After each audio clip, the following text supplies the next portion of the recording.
तो देखिए अपन ने स्टार्ट कर दिया था जीडीपी। जीडीपी के अपन दोनों टाइप देख लिए थे, एक जीडीपी नॉमिनल जीडीपी और एक GDP real GDP. Pallav, nominal GDP क्या होती है?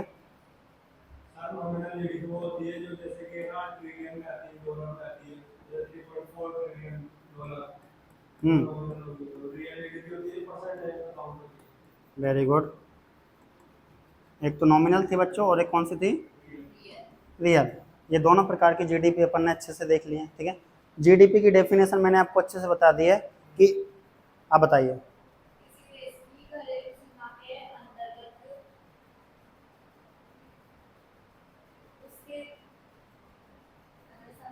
आप बताइए विशाल सर। किसी देश की घरेलू सीमा के अंतर्गत उसके सामान्य नागरिक या सामान्य सर्विस प्लस सर्विसेज और फाइनल गुड्स की वैल्यू का जो टोटल सम होगा वो जीडीपी। एक पॉइंट में से आप बताइए जीडीपी की डेफिनेशन। आप इंग्लिश में भी बोल सकते हो, हिंदी में भी, जैसा भी आपको ठीक लगे। What is GDP?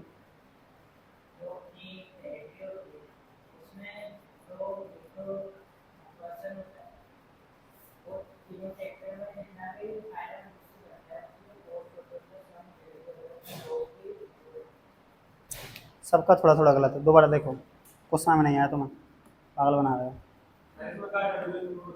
हाँ हाँ, जब भी जीडीपी की डेफिनेशन बताओगे तो सबसे पहला डोमेस्टिक टेरिटरी, घरेलू सीमा क्षेत्र, क्या आना चाहिए? घरेलू सीमा क्षेत्र। इसको क्या बोलते हैं?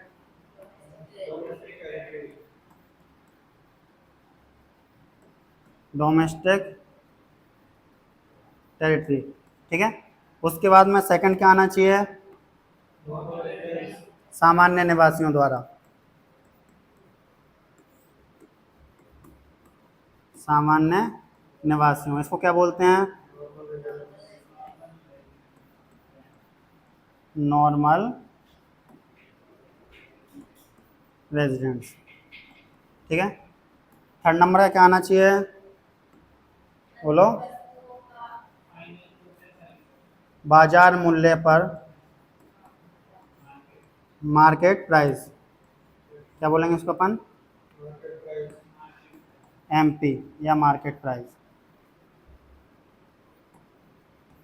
ठीक है। फोर्थ नंबर क्या आना चाहिए?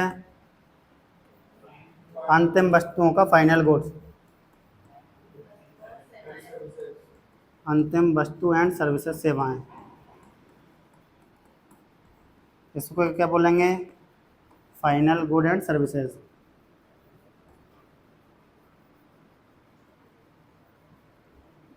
ये सर्विसेज, ठीक है। अगला क्या आना चाहिए? क्या इनका? एक तो टोटल मूल्य, इसमें अपन घाटे को, डेप्रिसिएशन को क्या कर लेंगे? इंक्लूड कर लेंगे, शामिल कर लेंगे। ये सारी चीजें जब तक आप नहीं बोलोगे, जब तक आपकी जीडीपी की डेफिनेशन कंप्लीट नहीं होने वाली है, इतना याद रखना है। ये ठीक दिख रहा है ब्लैक में? कोई दिक्कत नहीं, ठीक है। तो जब तक आप ये सारी चीज़ें नहीं बोलोगे बच्चों, जब तक आपकी डेफिनेशन कंप्लीट नहीं होने वाली है, तो जब भी आप जीडीपी की डेफिनेशन बताओगे तो आपको ये सारी चीज़ें पता होनी चाहिए कि भाई अगर अपन जीडीपी की डेफिनेशन बता रहे हैं तो घरेलू सीमा क्षेत्र पर सामान्य निवासियों द्वारा बाजार मूल्य पर अंतिम वस्तुओं और सेवाओं का मूल्य प्लस घाटे को इसमें इंक्लूड किया जाता है। इसी को बोलते हैं अपन क्या? जीडीपी। चाहे जीडीपी हो चाहे जीडीपी एमपी हो, आपको एक बात याद रखनी है, जीडीपी ही है वो। नेशनल इनकम होती है एनएनपी। क्या होती है? एनएनपी, नेट नेशनल प्रोडक्ट, ठीक है। एनएनपी, इसको क्या बोलते हैं अपन? National income. इसकी डेफिनेशन ये नहीं है, इसकी डेफिनेशन ये है, अभी मैं बताऊंगा, लास्ट में आपको जाकर के पता चलेगा। सिंपल वे में तो अपन ये कह सकते हैं कि पूरे देश के अंतर्गत, मतलब पूरे देश के अंदर जितने भी अपना देश का जो भी कमाई है, सारी की सारी कमाई, उसको नेशनल इनकम, एक तो सिंपल डेफिनेशन नहीं बताई थी, ठीक है। या देश की सीमा रेखा के क्षेत्र के अंदर, या वो देश की सीमा रेखा के अंदर सब आ रहे हैं, वो सब बताए थे मैंने आपको, जहाज सब वगैरह वो सब शामिल हो रहे हैं, ठीक है। तो हमारे पूरे देश की कमाई क्या है? नेशनल इनकम है। एक सिंपल लैंग्वेज में आप ये कह दो। आज की क्लास के आखिर में जाके पता चलेगा आपको कि रियल में एनएनपी है क्या, निकालते कैसे हैं। डेफिनेशन तो सिंपल है, हमारे देश की पूरी कमाई, अंतिम वस्तुओं और सेवाओं की जो पूरी कमाई है उसी को क्या बोल रहे हैं हम, नेशनल इनकम बोल रहे हैं, उसी को जीडीपी बोल रहे हैं। लेकिन निकालते कैसे हैं ये पता चलेगा आज की क्लास में लास्ट में।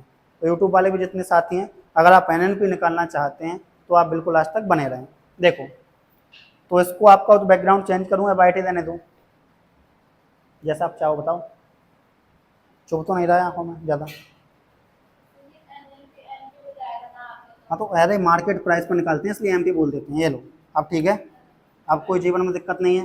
ये एमपी जनरलाइज करते हैं हम लोग जीडीपी या एनएनपी यूज करेंगे तो उसको मार्केट प्राइस ही लेंगे। हाँ मार्केट प्राइस ही लेंगे अभी तो, ठीक है। पहले फैक्टर कॉस्ट लेते थे, आपको सिंपल बात है मार्केट प्राइस ही लेना है। जैसे मैं जब कहूँ जीडीपी, अगर मान के लो मैंने जीडीपी बोला तो आपको अपने आप समझ जाना है कि सर बात कर रहे हैं एमपी पर। किस पर बात कर रहे हैं, एमपी पर। ये बार बार मैं नहीं कहूँगा, ये आपको पता होना चाहिए, ठीक है, नॉर्मल बात। यहाँ तक तो कंप्लीट है, तो सर अपन ने कंप्लीट कर लिया था। अब पहले तुम समझो बच्चों फैक्टर कॉस्ट, और पहले चलो पहले फैक्टर कॉस्ट समझो। फैक्टर कॉस्ट समझने से पहले दो तीन वर्ड समझ लो पहले। चलो एक तो समझ लो बच्चों टैक्स। टैक्स दो प्रकार के हैं, एक कौन सा, इनडायरेक्ट और एक डायरेक्ट। इनडायरेक्ट मतलब जब टैक्स किसी व्यक्ति की आय संपत्ति पर सीधा लगता है, जब किसी व्यक्ति की इनकम या प्रॉपर्टी पर सीधा टैक्स लगता है उसको बोलते हैं अपन डायरेक्ट टैक्स। क्या बोलते हैं, डायरेक्ट टैक्स। वो थोड़ा उधर गलत हो गया, डायरेक्ट टैक्स बता रहा हूं मैं। डायरेक्ट टैक्स का सिंपल मतलब है कि जब टैक्स किसी व्यक्ति या किसी इंडिविजुअल की प्रॉपर्टी पर या उसकी इनकम पर लगता है तो उसको अपन बोलते हैं डायरेक्ट टैक्स, सिंपल बात, ठीक है। इनडायरेक्ट टैक्स जब टैक्स किसी वस्तु पर लगता है तो उसको बोलते हैं इनडायरेक्ट टैक्स। दोबारा डायरेक्ट टैक्स की अगर मैं बात करूंगा तो जब टैक्स किसी व्यक्ति की संपत्ति पर या उसकी आय पर लगता है तो उसको बोलते हैं डायरेक्ट टैक्स, ठीक है। इनडायरेक्ट टैक्स जब टैक्स किसी वस्तु पर लगता है, सपोज एट मार्केट में आप ये खरीदने गए, मार्केट में ये मतलब बच्चों मान के लो 30 रुपए का, कितने का, 30 रुपए का मिला, तो इस 30 रुपए में सब कुछ शामिल है, इनडायरेक्ट टैक्स भी लगा हुआ है। आप कोई भी चीज खरीदो मार्केट में टैक्स तो आप पे कर ही रहे हो, टैक्स हर चीज पर लगा हुआ है क्योंकि, ठीक है। तो उसमें टैक्स भी लगा हुआ है, प्लस सरकार के द्वारा कुछ सब्सिडी की छूट दी गई है। सब्सिडी मतलब क्या होता है, सरकार के द्वारा प्रदान की गई छूट, उसी को बोलते हैं सब्सिडी, ठीक है। तो अब इसका जो 30 रुपया वैल्यू है वो 30 रुपया वैल्यू इनडायरेक्ट टैक्स को शामिल करके है। किसको शामिल करके है, इनडायरेक्ट टैक्स को शामिल करके है, प्लस गवर्नमेंट की सब्सिडी को हटा करके है। वो तो छूट है, सब्सिडी तो समझ पा रहे हो, ठीक है। तब सुनो, तो डायरेक्ट टैक्स मतलब सिंपल बात, आप क्या समझ पा रहे हो डायरेक्ट टैक्स से, कि भाई जब टैक्स किसी इंडिविजुअल पर लगता है, और वो इंडिविजुअल पर किस पर, या तो उसकी इनकम पर मतलब उसकी आय पर, अपन क्या लिख सकते हैं, या उसकी प्रॉपर्टी पर मतलब अपन क्या कह सकते हैं, मतलब उसकी संपत्ति पर, किस पर, तो इसी को अपन क्या कहते हैं बच्चों, डायरेक्ट टैक्स। समझ में आ रहा है। जब टैक्स किसी व्यक्ति की इनकम, आय पर या उसकी प्रॉपर्टी पर लगता है तो उसे बोलते हैं डायरेक्ट टैक्स, इसमें कोई दिक्कत, ठीक है। जब टैक्स, अब इधर देखना, जब टैक्स किसी व्यक्ति पर ना लग करके वस्तु पर लगता है, किस पर लगता है, गुड्स पर लगता है, तो इसी को क्या बोलते हैं अपन, इनडायरेक्ट टैक्स। यहाँ तक कोई दिक्कत, एग्जाम्पल मार्कर का ले सकते हो आप। मार्कर की प्राइस मार्केट में 30 रुपये है, उसमें सब कुछ शामिल है, ठीक है। जहाँ जितना भी टैक्स वगैरह होता है इनडायरेक्ट टैक्स वो सब शामिल है। बेसिकली जब हम लोग ये रिपोर्ट पढ़ते हैं कि 2 से 3% लोग ही इंडिया में टैक्स देते हैं, तो वो हम लोग सिर्फ डायरेक्ट टैक्स की बात करते हैं। बिल्कुल राइट बात। और एक्चुअली में 100% लोग किसी न किसी चीज का अंदर टैक्स दे रहे हो। वेरी गुड, सही बात। जब भी हम टैक्स पे कर रहे हैं अपनी इनकम पर तो डायरेक्ट टैक्स, जब हम किसी वस्तु पर टैक्स पे कर रहे हैं तो इनडायरेक्ट टैक्स। इसमें तो ज़्यादा लॉजिक तो है नहीं, सिंपल बात है। ये समझ पा रहे हो दोनों, कचरा टाइप का हो गया है, कोई बात नहीं। देखो नेक्स्ट, तो अभी अपन ने समझा, पहले तो क्या समझा, टैक्स। टैक्स समझ गए सभी, कोई दिक्कत नहीं है टैक्स में। सब्सिडी, सब्सिडी ऑलरेडी तुमको पता है कि सरकार के द्वारा प्रदान की गई छूट, रिलैक्सेशन, ठीक है। ये मैंने को उस दिन समझा दिया था। इसके साथ साथ में और क्या समझना है आपको, ठीक है, ये दोनों चीज़ें समझ गए। अब आप समझने के लिए तैयार हो, एक तो मार्केट प्राइस और फैक्टर कॉस्ट। तो देखो मैं आपको सबसे पहले समझाता हूँ फैक्टर कॉस्ट। सिंपल देखो, फैक्टर कॉस्ट बराबर होता है बच्चों मार्केट प्राइस माइनस NIT। अब ये NIT क्या है ये भी देख लो। NIT का सिंपल मीनिंग है, N मतलब नेट, और नेट का मतलब मैंने हिंदी में क्या बताया, शुद्ध बता रखा है मैंने आपको, या निवल बता रखा है ना। N मतलब नेट, नेट मतलब शुद्ध या निवल, आप नेट ही समझ लो, ठीक है। और I मतलब इनडायरेक्ट, और T मतलब टैक्स। तो देखो, अगर मैं बात करूं कि फैक्टर कॉस्ट कैसे निकाला जाएगा, तो अगर मान के चलो कोई वस्तु मार्केट प्राइस पर है, जैसे कि सपोज ये मार्कर, ये मार्केट प्राइस पर मैंने लिया 30 रुपए का, कितने का लिया, 30 रुपए का। तो अगर मैं इसकी कीमत फैक्टर कॉस्ट पर देखना चाहूं, तो मुझे इसमें से सबसे पहले तो NIT घटा देना है। NIT मतलब यहाँ जो नेट इनडायरेक्ट टैक्स है उसको हटा देना है। और इसको समझने के लिए आप इधर देखो बच्चों, डॉट, चूंकि हम जानते हैं कि NIT बराबर हम लिख सकते हैं क्या, हम लिख सकते हैं इनडायरेक्ट टैक्स माइनस सब्सिडी। क्या लिख सकते हैं, इनडायरेक्ट टैक्स माइनस सब्सिडी। तो क्या मैं इसको इधर ऐसे लिख दूं कि भाई फैक्टर कॉस्ट बराबर market price minus indirect tax minus subsidy, और इसको अगर मैं कोष्टक में बंद कर दूंगा तो ये इधर आएगा तो किस में हो जाएगा, प्लस में। समझ पा रहे हो आप।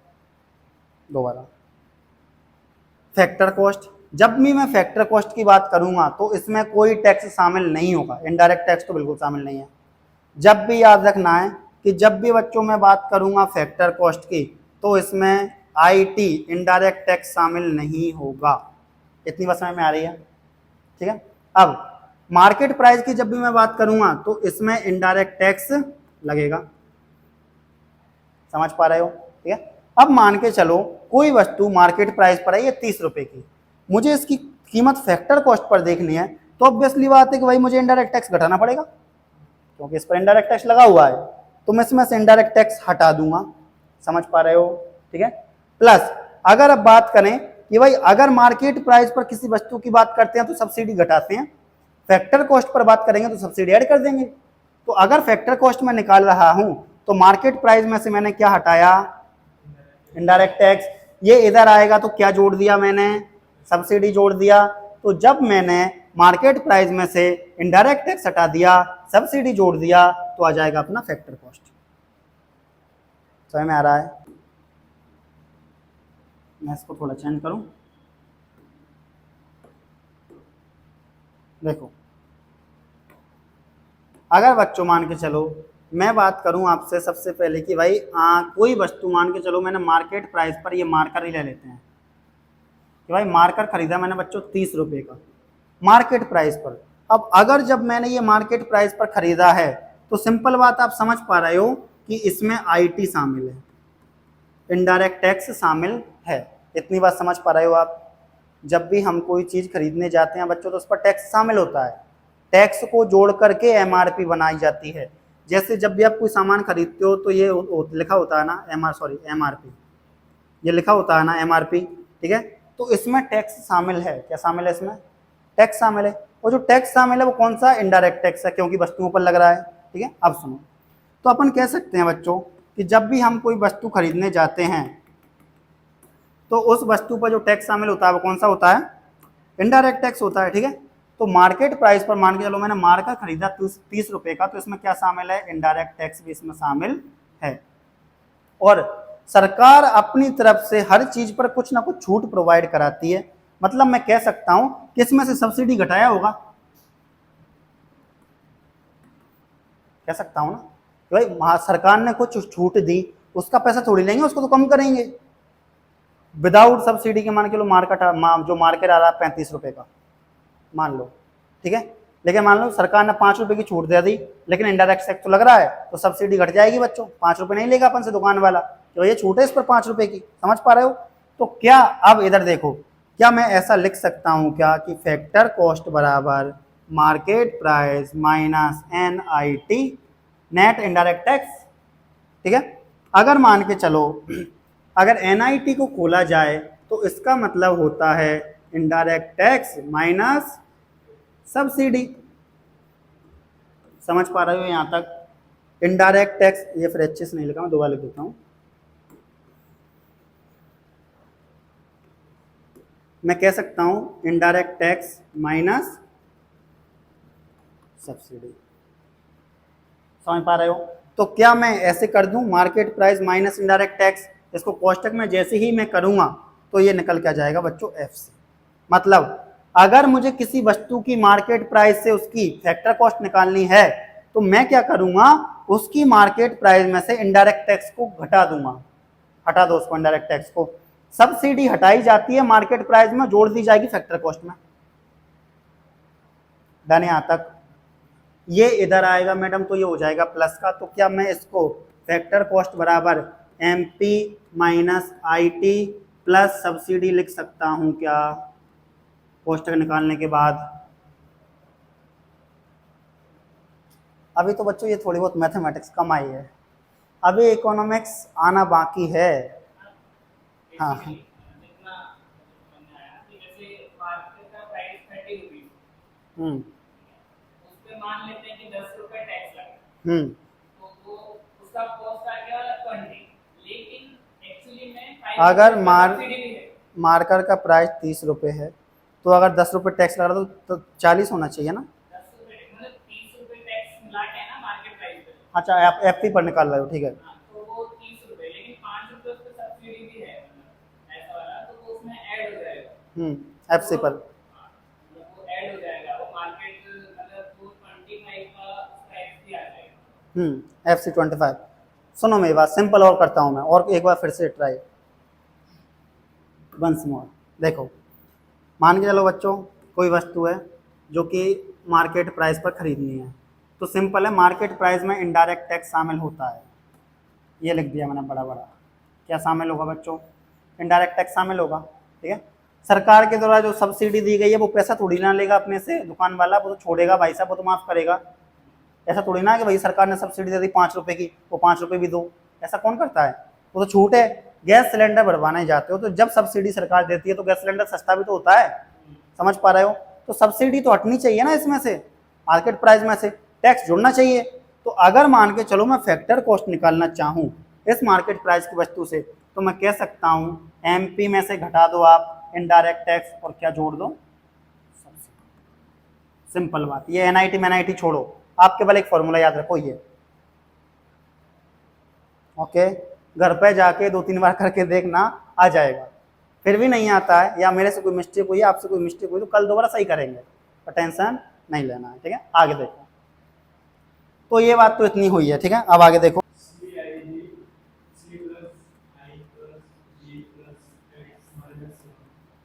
ये किसका फॉर्मूला है? जीडीपी बराबर लिख दूं मैं, जीडीपी। देखो ये जीडीपी, सी मतलब उपभोग वाली वस्तुएं सारी, कंज्यूमर, उपभोग लिख दूं मैं, हाँ कंजम्पशन, ठीक है।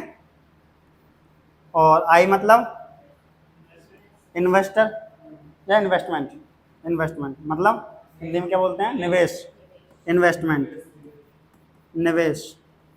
जी मतलब गवर्नमेंट इन्वेस्टमेंट, मतलब सरकारी निवेश।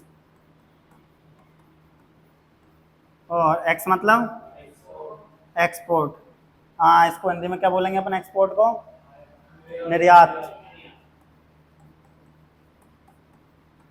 और एम मतलब इंपोर्ट, इंपोर्ट मतलब, ये है अपना जीडीपी का फॉर्मूला। ये क्या है अपना? जीडीपी का फॉर्मूला। पर इसमें कंफ्यूज आपको नहीं होना है, ठीक है। यूट्यूब वाले साथियों को इसमें कंफ्यूज नहीं होना है, सिंपल आपको पता होना चाहिए जीडीपी कैसे निकालते हैं, जीडीपी के कितने टाइप होते हैं, प्रेजेंट टाइम में जीडीपी कितनी है, बस, ठीक है। एग्जाम पर्सपेक्टिव से इतना ठीक रहेगा अपने लिए, जो नॉर्मल जो एग्जाम होते हैं उनमें इतना ही है अपना, ठीक है। तो ये वैसे फॉर्मूला है, अगर आपको समझ में आ जाए तो आप समझ सकते हो, और नहीं भी आ रहा है तो ऐसा बिल्कुल कंपलसरी नहीं है कि आप याद करो ही, ठीक है। अगर जैसे देखो, पता नहीं सही है या गलत है, पर मेरा मानना ऐसा है कि अगर मान के चलो आपने पूरा चैप्टर पढ़ा उस पूरे चैप्टर को पढ़ने में आपने 3 घंटे लगाए और आपको उस चैप्टर में मान के चलो एक पॉइंट समझ में नहीं आ रहा है और उस पॉइंट की वजह से आप बिल्कुल रुके हुए हो अगले चैप्टर को पढ़ने से, तो मुझे लगता है कि उस एक पॉइंट को आपको छोड़ देना चाहिए। वैसे ये बात मुझे नहीं बोलनी चाहिए आपको, पर मैं बोल देता हूँ कि भाई एक चैप्टर आपने पूरा पढ़ा, 3 घंटे लगा दिए बच्चों, अब एक ही पॉइंट आपको समझ में नहीं आ रहा है, अगले चैप्टर को आप नहीं पढ़ रहे हो, क्यों? क्योंकि पहले ये मैं एक पॉइंट देख लूं उसके बाद ही अगले पर जाऊंगा। भैया जब तक तो एग्जाम में टाइम ही निकल जाएगा, इतना टाइम किसके पास है? हाँ, तो अगर बच्चों कभी ऐसा हो रहा है कि एक चैप्टर आपने पूरा पढ़ लिया या एग्जाम में कभी आप एग्जाम देने जाओ, तो अगर आपको कोई मान के चलो एक क्वेश्चन नहीं आ रहा है, छोड़ दो। आप तो केवल एक छोड़ रहे हो, आपके पास वाला पता नहीं कितने छोड़ के आ रहा होगा। समझ पा रहे हो? कोई भी एग्जाम जिसमें माइनस मार्किंग है उसमें पूरे क्वेश्चन करके मत आ जाना, वरना माइनस में चले जाओगे, ध्यान रख लेना है, ठीक है? जिसमें माइनस मार्किंग है उसमें पूरे क्वेश्चन नहीं करने हैं, कोशिश यही करें कि जितने आपको सही आ रहे हैं उतने करें, ठीक है? और ऐसा नहीं है कि माइनस मार्किंग आ रही है एग्जाम में फिर भी आप 100 में से 100 करके आ रहे हो, नंबर माइनस में देखने वाले हैं अगले टाइम जब भी रिजल्ट आएगा, ठीक है? तो अगर मान के चलो एक क्वेश्चन छूट रहा है या एक पॉइंट छूट रहा है, छोड़ दो बच्चों, कोई दिक्कत नहीं है। तो अगर आपको इस समय में आ गया हो बहुत अच्छी बात है, नहीं भी आया हो तो कोई दिक्कत नहीं, बस आप लिख लो फॉर्मेलिटीज के लिए। चलिए नेक्स्ट आगे चलें यहाँ से। तो अब देखो, अब अगर एक और कंसेप्ट आगे समझना चाहें कि भाई जीडीपी, एनएनपी और जीएनपी वगैरह कैसे निकालनी है, तो सिंपल देखो, अपन सबसे पहले स्टार्ट करते हैं किससे? मैं बोर्ड लिखता हूँ, थोड़े रुको एक मिनट। अपन स्टार्ट करते हैं जीडीपी-एमपी से। किससे करते हैं स्टार्ट? अपन जीडीपी-एमपी से स्टार्ट करते हैं। मान के चलो जीडीपी-एमपी से आपको निकालनी है कौन सी? जीएनपी। क्या निकालनी है? जीएनपी। बात एक ही है, चाहे उधर निकालो चाहे इधर निकालो, ठीक है? तो मान के चलो जीडीपी-एमपी से आपको जीएनपी, और वो भी किस पर निकालनी है? एमपी पर। किस पर निकालनी है? एमपी पर। तो याद आपको रखना है बच्चों, देखो यहाँ पे जी सेम, यहाँ पे पी सेम, बट यहाँ पे डी, यहाँ पे एन। तो जब भी आप डी से एन की तरफ जाते हो तो फिर आपको क्या करना पड़ता है? Plus N F I A. Full form क्या होगी? नेट फॉरेनर इनकम अब्रॉड, ठीक है? इसको जैसे ही आप प्लस कर दोगे तो आपका जीडीपी से निकल के आ जाएगा जीएनपी। तो मैं यहाँ पे लिख सकता हूँ क्या? प्लस एन एफ आई ए। कोई दिक्कत नहीं। नेक्स्ट, और जब भी मान के चलो अपने को जीडीपी एमपी से क्या निकालना हो, बोलो नेक्स्ट क्या था? NDP MP. देखो जब भी हमको एनडीपी एमपी निकालना है तो देखो यहाँ पे जी, यहाँ पे एन, यहाँ पे D, D same, P same. तो जब भी आपको, चूंकि हम जानते हैं कि जब भी आपको जी से एन की तरफ जाना है या जी से एन निकालना है तो आपको क्या करना पड़ता है? माइनस करना पड़ेगा डिप्रेशन। क्या करना पड़ेगा? डेप्रिसिएशन, सॉरी डिप्रेशन नहीं, डेप्रिसिएशन, ठीक है? माइनस क्या करना पड़ेगा? डेप्रिसिएशन माइनस करना पड़ेगा। तो क्या मैं यहाँ लिख दूं माइनस डेप्रिसिएशन? जैसे ही मैंने यहाँ पे माइनस डेप्रिसिएशन लिखा तो जीडीपी एमपी से अब क्या निकल गया? NDP MP. नेक्स्ट क्या निकालेंगे अपन? तो किससे निकालेंगे? जीडीपी से निकालेंगे ना। तो एन एन पी, वो भी किस पर निकालेंगे अपन? एमपी पर। ये एमपी पर, यही हमारी क्या है? राष्ट्रीय आय। ये हमारी क्या है? यही है हमारी राष्ट्रीय आय, नेशनल इनकम। तो देखो अगर जीडीपी से अपन एनएनपी निकालेंगे तो एक तो जी अलग है, सबसे पहले देख लो सेम कौन है, तो पी सेम है, पी के अलावा दोनों अलग है। तो एक तो जी से निकालना पड़ेगा अपने को एम। तो देखो इधर कहीं लिखा है क्या? हाँ, जी से एन निकालने के लिए माइनस करते हैं डेप्रिसिएशन, ठीक है? और एक बच्चों डी से एन, तो डी से एन कहीं लिखा होगा, ये रहा, डी से एन निकालते हैं तो प्लस करते हैं अपन क्या? एनएफआई है। तो क्या मैं यहाँ पर लिख सकता हूँ क्या कि भैया minus depreciation and plus NFIA? इसमें कोई दिक्कत बच्चों? अब कोई बड़ी मैथमेटिक्स तो नहीं लग रही है, अब तो सिंपल लग रहा होगा आपको, ठीक है? नेक्स्ट अगला क्या निकालते हैं अपन? हाँ, किससे निकालेंगे वो भी अपन? जीडीपी से निकालेंगे। तो जीडीपी एमपी से अपन निकालते हैं जीडीपी फैक्टर कॉस्ट पर। किस पर निकालते हैं? Factor cost per. तो देखो, जब भी अपन एमपी से फैक्टर कॉस्ट पर किसी भी चीज को निकालते हैं तो अपन क्या माइनस कर देते हैं? Very good, minus NIT, net indirect tax. क्या माइनस कर देते हैं हम? Net indirect tax. पूरा बोलना है आपको, नेट इनडायरेक्ट टैक्स। तो देखो, अगर मुझे यहां से यहां जाना तो G same, D same, P same, but MP और एफसी अलग है बच्चों। तो जब भी एमपी से एफसी पर जाएंगे तो माइनस कर देंगे नेट इनडायरेक्ट टैक्स। तो क्या मैं यहां लिख सकता हूं क्या net indirect tax minus net indirect tax? कोई दिक्कत नहीं, ठीक है। अब क्या निकालेंगे अपन? एनडीपी। एनडीपी किस पर निकालेंगे? Very good. तो मान के चलो जीडीपी से निकालनी है आपको एनडीपी, वो भी किस पर? Factor cost per. तो ये फैक्टर कॉस्ट लिख देते हैं अपन। ये लो भाई एफसी। आगे देखो बच्चों, तो अब पहले अपन देखते हैं कि भाई सेम कौन कौन है। तो देखो, जी एन ये अलग है, डी सेम है, पी सेम है, और एमपी और एफसी। तो सबसे पहले तो देखो, जी से एन की तरफ जाना। तो देखो कहीं जी से एन, ये रहा, जी से एन की तरफ जाते हो तो डेप्रीसिएशन घटा देते हो। तो सिंपल माइनस डेप्रीसिएशन, ये लिख दो, इसमें क्या ही मैथमेटिक है। दूसरी बात, अब देखो मार्केट प्राइस से जब भी फैक्टर कॉस्ट निकालते हैं तो क्या कर देते हैं अपन? Minus NIT। क्या कर देते हैं अपन? Minus net indirect tax, income tax नहीं, इनडायरेक्ट टैक्स, ठीक है। तो माइनस NIT, ये निकल के आ जाएगा आपका एनडीपी। अब क्या निकालना है अपने को? NNPFC। तो देखो NNPFC, और एक मिनट रुको बच्चों, अलग कलर कर लेने दो मुझे। NNP, और ये भी किस पर निकालेंगे अपन? फैक्टर कॉस्ट FC पर। तो देखो, ये भी हम यहीं से निकाल रहे हैं, जीडीपी से, जीडीपी एमपी से ही। तो देखो ध्यान से आप इधर अगर बात करें कि भाई G और N अलग अलग हैं, तो G से N की तरफ जाने के लिए ये रहा G से N, डेप्रिसिएशन माइनस करेंगे। तो अगर मान चलो मैं इसको ऐसे घुमा के लाता हूँ, ऐसे, अपना बोर्ड छोटा है, ये लो, एक मिनट,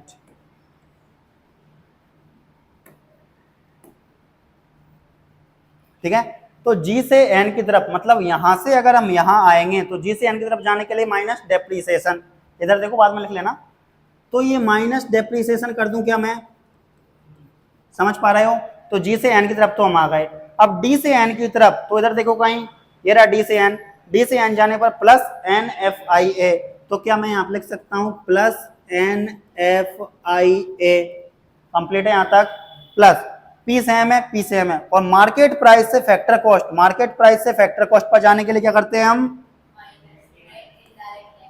ये लिख रहा हम, मैंने कहीं लिखा होगा इधर देखो, ये रहा, मार्केट प्राइस से फैक्टर कॉस्ट पर जाने के लिए माइनस करते हैं INIT। क्या माइनस करते हैं? Net indirect tax. तो क्या मैं यहाँ लिख दूं minus NIT, net indirect tax. तो ये हमारी national income factor cost per निकल गई, ये हमारी नेशनल इनकम मार्केट प्राइस पर निकल गई। अब बताओ क्या कठिन है इसमें? सिंपल, बस वो फर्स्ट में अपन जब देख रहे होते हैं तो अपने को टाइम लगता है। जैसे सपोज दैट तुम किसी बच्चे को जिसने इकोनॉमिक्स पढ़ना स्टार्ट किया, उसको ये बताओ, डर जाए बेचारा, ठीक है, क्योंकि स्टार्टिंग में ऐसा लग सकता है बट बहुत सिंपल है। जैसे आप पढ़ना स्टार्ट करोगे तो काफ़ी सिंपल हैं चीज़ें। फर्स्ट में ऐसा लगता है कि भाई बहुत कठिन है, ठीक है। जैसे कि इधर के लोगों को ऐसा लगता है कि बड़े एग्जाम बड़े लोगों के लिए हैं, एज इट इज सेम। जब बच्चा तैयारी करना स्टार्ट करता है तो उसको चीज़ें कठिन लगती हैं, बट जैसे जैसे वो पढ़ता जाता है चीज़ें सॉल्व होती जाती हैं। एक बार क्या हुआ, एक गुरुजी ने अपने शिष्य को बोला था, मैं स्टार्टिंग से सुनाता हूँ चलो। एक बार एक आश्रम था, उस आश्रम में एक गुरुजी थे, ठीक है, आचार्य जी। उन्होंने अपने शिष्य को बोला कि भाई मुझे तुमसे कुछ काम है, और वो भी ऐसा शिष्य जो क्या है, थोड़ा मतलब बातों को टालने वाला था। मतलब वो पढ़ने में अच्छा था पर वो चीज़ों को टाल देता था, ठीक है ना। तो गुरुजी ने सोचा कि यार ये पढ़ने में तो बहुत अच्छा है पर चीज़ों को टाल देता है, तो अपन ऐसा करते हैं, इसको कुछ इसकी परीक्षा लेते हैं या इसको समझाने की कोशिश करते हैं। गुरुजी का यही होता है। तो उन्होंने उसको रात को बुलाया, और रात को बुला करके बोला कि ये लालटेन ले और इसको लेकर के इस नदी के पास जा और नदी के पास में से एक दो पत्थर उठा के ला। उस बच्चे ने लालटेन का इजेरा देखा, मतलब उजाला, रोशनी, वो तो केवल इतना सा ही हो रहा था, तो उसने बहाना बना दिया कि गुरुदेव जो लालटेन का जो रोशनी है वो तो केवल इतने से एरिया में हो रही है, मैं नदी तक कैसे जाऊंगा, वहां तो अंधेरा ही अंधेरा है। उसको ये पता नहीं है भैया लालटेन के साथ साथ तू भी चलेगा, या तेरे साथ साथ भी लालटेन चलेगा, तो तू एक कदम रखेगा तो रोशनी ने भी एक कदम रखा, तूने दूसरा कदम रखा तो लालटेन ने भी दूसरा कदम रखा। अगर वो ऐसे करता तो नदी पर चला भी जाता, वहां से जो भी गुरुजी ने बोला कि पत्थर लेके आना है या कुछ भी लेके आना है तो वहां से लेके आ भी जाता। तो बच्चों आपके पास चाहे लिमिटेड रिसोर्स हो, आपने चाहे तैयारी स्टार्ट की हो, आप चाहे बिल्कुल बिल्कुल न्यू हो, मतलब तैयारी में इस वाले फेज में हो कि भाई आपने केवल अब स्टार्ट किया है पढ़ना, अगर आप कंटिन्यूसली बना करके रखते हो इस तैयारी को, लगातार इस तैयारी को बना करके रखोगे तो गारंटी है एक ना एक दिन सफलता मिल जाती है। बहुत कम ऐसे होते हैं बच्चों जो लगातार पढ़ाई भी करते हैं, उनको सफलता उस फील्ड में नहीं मिल पाती, पर कहीं ना कहीं मिल जाएगी। जैसे अभी आप सब तैयारी कर रहे हो, मैंने भी तैयारी की, मैं भी तैयारी कर रहा हूँ, तो ये तो पता नहीं कि अपन सबको इसी फील्ड में सफलता मिलेगी या नहीं मिलेगी, पर कहीं ना कहीं मिलेगी।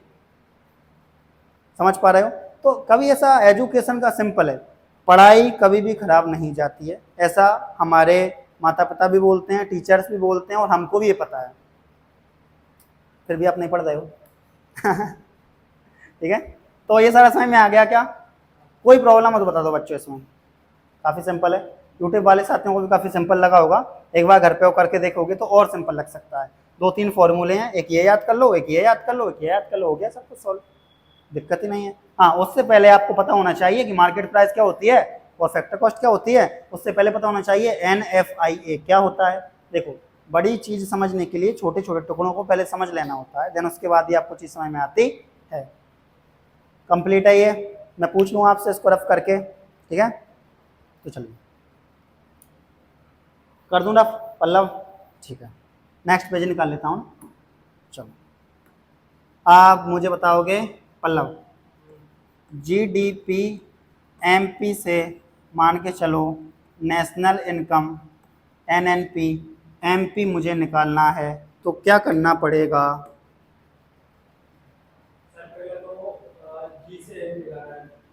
पहले मैं कलर चेंज कर लूँ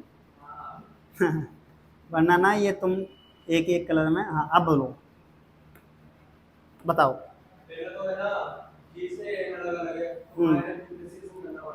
माइनस डिप्रिसिएशन, ठीक है,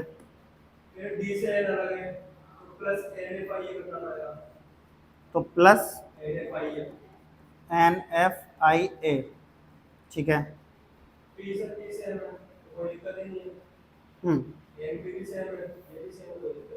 ठीक है, तो वेरी गुड, बिल्कुल सही आंसर है कि भाई जी से जब एन की तरफ जाते हैं, जी से एन निकालना होता है तो माइनस डेप्रिसिएशन किया जाता है, जब डी से आप एन की तरफ जाते हो मतलब डी से एन निकालते हो तो प्लस NFIA किया जाता है, और MP MP सेम। ठीक है, अब आप बताओगे नेक्स्ट एग्जांपल, इधर मान के चलो GDP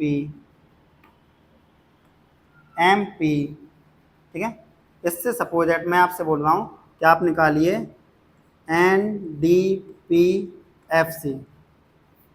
निकालो।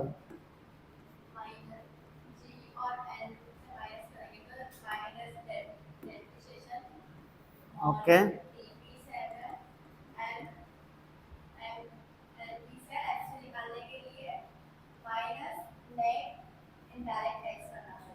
वेरी गुड, कितने इंटेलिजेंट हैं बच्चे, तुम सब इंटेलिजेंट हो बच्चों, कितनी जल्दी सीख जाते हो।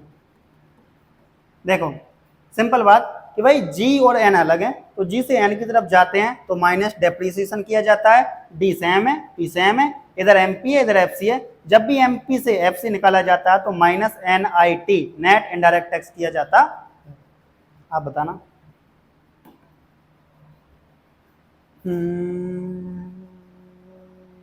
ओके, मैं पूछ लेता हूँ आपसे, ठीक है, सुनो, अरे GDP MP, इससे निकाल दो आप मुझे NDPFC, पर सिंपल अभी तो ये पूछा था सैम, नहीं ये मत निकालो, किस पर निकलवा लूँ? ठीक है, एन एन पी, पल्लव ने बोल दिया, एफ सी मतलब एफ सी। ये लो, बताओ। जी से एन जाएंगे तो minus depreciation, very good.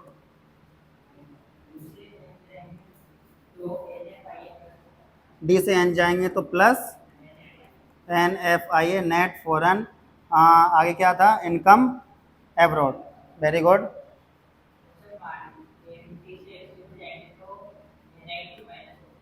Very good कि भैया जब हम, हाँ पी तो सेम है, एम पी से एफ सी की तरफ जाएंगे तो minus N I T, net indirect tax.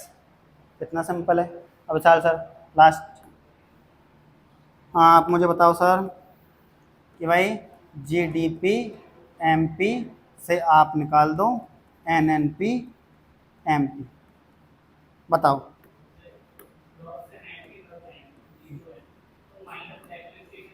Very good,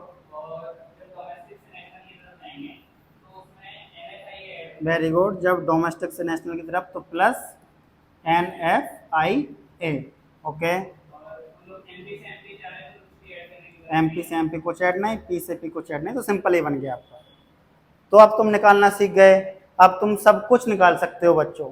तुमसे कोई कहे कि भाई N N P market price पर, तुरंत ले भैया मार्केट प्राइस पर राष्ट्रीय आय। कोई कहे फैक्टर कॉस्ट पर, ले भैया फैक्टर कॉस्ट पर। कोई ऐसे बोले कि एन एन पी क्या होती है, या कोई ऐसे बोले जी एन पी क्या होती है, या कोई ऐसे बोले एन डी पी क्या होती है, तुम सब निकाल सकते हो, कोई दिक्कत नहीं लेनी है आपको, ठीक है। अब आप कभी भी, अगर आज आपने अच्छे से पढ़ा है तो आप कभी भी 1-2 साल के अंदर तो ये नहीं भूलने वाले हो। मैंने इतना रिवीजन भी करा दिया है तुम चारों का अच्छे से, एंड इसके साथ साथ में मैंने भी काफ़ी अच्छे से आपको बता दिया है। कोई दिक्कत हो तो बताओ, ठीक है पल्लव? सही लग रही है इकोनॉमिक्स अब तो? ऐसा तो नहीं लग रहा है कि बिल्कुल टाइम पास चल रहा हो, या फिर ऐसा लग रहा हो कि बहुत टफ हो? सिंपल है, आराम से अपन करेंगे, आराम आराम से तो हो जाएगा। अब प्रॉब्लम क्या है, अभी जैसे स्टार्टिंग फेज है ना, तो अपन एक साथ बहुत ज़्यादा नहीं पढ़ सकते हैं। खरगोश और कछुए की कहानी सुनी होगी बचपन में, सही है, ठीक है। तो सिंपल बात है कि अगर आप धीरे धीरे पर लगातार चलोगे तो ठीक रहेगा, धीरे धीरे चलो पर लगातार, ओके। और कोई बात हो तो बताओ बच्चों। तो कैसी लगी आपको आज की क्लास, कमेंट बॉक्स में कमेंट करके जरूर बताएं। एंड अगर इस क्लास में कोई मिस्टेक हुई हो तो आप बता सकते हो, ताकि आने वाली नेक्स्ट क्लास में अपनी मिस्टेक को ठीक कर सकूं। एंड देखते रहिए, बने रहिए कॉन्सेप्ट विद केसर के साथ। और हाँ, इस वाले कॉन्सेप्ट को आप अच्छे से समझें एक बार, काफी सिंपल है ये वाला कॉन्सेप्ट, काफी सिंपल है। अगर आप अच्छे से समझोगे तो आपको आसानी से समझ में आ जाएगा, और आपको भी आ गया होगा अच्छे समझ में, ठीक है। एक बार घर पर प्रैक्टिस करना। कहीं मिस्टेक अगर मेरे से हुई है तो भी बता सकते हो, अगर आपसे हुई है तो आप मेरे से पूछ लो, मैं कोशिश करूंगा आपको उस प्रॉब्लम को सॉल्व करने की, ठीक है। देखते रहिए, बने रहिए कॉन्सेप्ट विद केसर के साथ। थैंक यू, धन्यवाद।